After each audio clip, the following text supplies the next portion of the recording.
Think about what happens when you connect to your company's network, at the office, or over the VPN. Suddenly, everything just opens.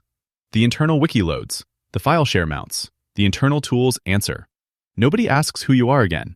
You're inside, so you're trusted. Here's the problem. Attackers are counting on exactly that. One phished laptop, one leaked password, and they're inside too, inheriting all of that automatic trust. That's how most of the breaches in the news actually spread. Nothing gets hacked. Somebody gets trusted. Today, we're building the architecture that ends that deal. A zero-trust internal API on AWS. The rule is simple and brutal. Nobody is trusted to be inside the network. Not our servers, not our own machines.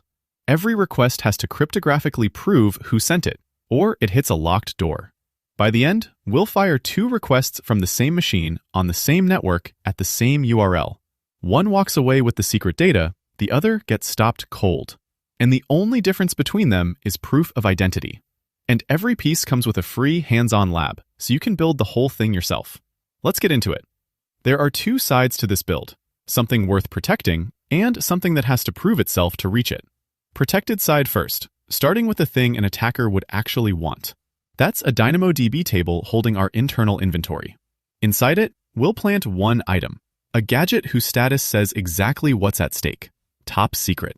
DynamoDB encrypts this at rest, so even if someone got hold of the physical storage underneath, the bytes are useless to them. First zero trust principle. Before we've built any API at all, protect the data itself, not just the road to it. Now, something has to read that table. We'll add a Lambda function. And here's where zero trust gets concrete. The IAM role we give this function is read-only on DynamoDB. It can fetch inventory. It is physically incapable of changing or deleting it. If an attacker ever hijacked this code, the blast radius is already capped. That's least privilege. Every piece gets the minimum it needs, nothing more. The Lambda needs a front door, so we put API gateway in front of it, a REST API with one route, a GET for the inventory. And then we flip the most important switch in this entire build. On that method, authorization changes from none to AWS IAM. From this moment, every request must arrive carrying a cryptographic signature generated from real AWS credentials. No signature? The gateway answers with a 403, and our Lambda never even wakes up. Anonymous traffic doesn't get to talk to our code at all. That's the protected side. Now, the other half of the handshake, the side that has to prove itself. Our internal client needs somewhere to live, so we create a network for it. A VPC with a public subnet, an internet gateway, and a route out. And here's the twist. In the old model, this network would be the security. Anything inside it, trusted. In ours, the VPC gives us isolation and control over traffic, and that's all. Being inside it earns a machine exactly nothing. Into that subnet, we launch the client, a small EC2 instance. Notice what we don't give it. No SSH key pair at all. When we need a shell, we'll connect through Instance Connect. No keys to leak, no passwords to steal. What it does get is the only thing that matters here, an identity. We attach an IAM role with exactly one permission, invoke API gateway.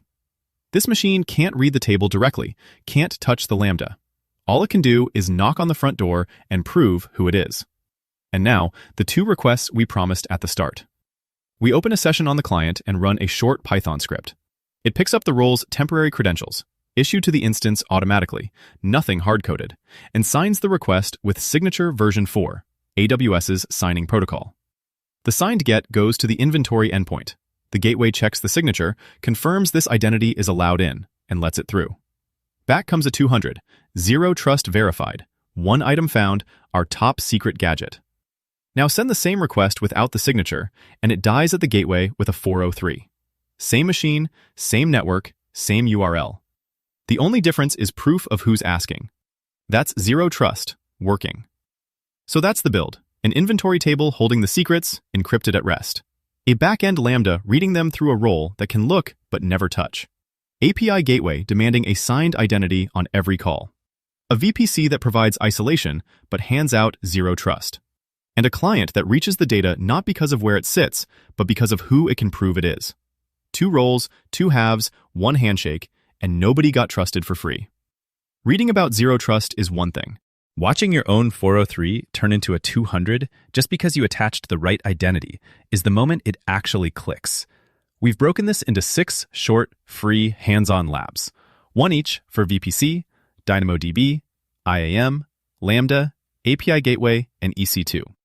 Then, the capstone walks you through the full build. Stand up the network, plant the secret, lock the gateway, launch the client, sign the request, and watch Zero Trust Verified come back in your own terminal.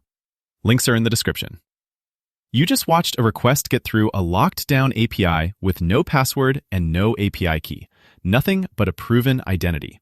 That's the architecture real companies are moving to right now, and it's what we build on this channel. Real AWS systems, piece by piece, each with free labs to try yourself. If that's the engineering you want more of, subscribe. And if there's an architecture you'd like us to break down next, tell us in the comments. See you in the lab.